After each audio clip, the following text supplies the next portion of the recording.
लोगों को तुम्हारी बातें समझ में इसलिए भी नहीं आती क्योंकि सच्चाई को सुनना आसान नहीं है। सच्चाई हमेशा चुभती है। अगर तुम किसी को उसकी गलतियों का आईना दिखाओ तो उसका अहंकार उसे स्वीकार नहीं करेगा। वो कहेगा ये तो बकवास है, असल में उसने तुम्हें नहीं ठुकराया, उसने अपने अहंकार की रक्षा की है।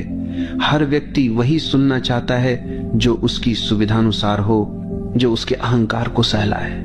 लेकिन जब तुम सच्चाई बोलते हो तो वो उसके खिलाफ जाती है, इसलिए तुम्हारी बातें उसे समझ में नहीं आती। समस्या ये भी है कि लोग शब्दों को समझते तो हैं लेकिन भाव को नहीं समझते।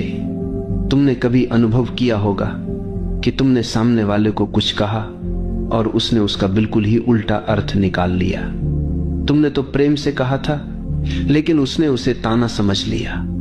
तुमने सचेत होकर कहा था लेकिन उसने उसे आलोचना मान लिया। ऐसा क्यों होता है? क्योंकि लोग शब्द सुनते हैं लेकिन भाव को नहीं पकड़ पाते, और भाव पकड़ने के लिए संवेदनशीलता चाहिए, मौन चाहिए। आज का मनुष्य संवेदनशीलता खो चुका है। उसका ध्यान केवल सतह पर है।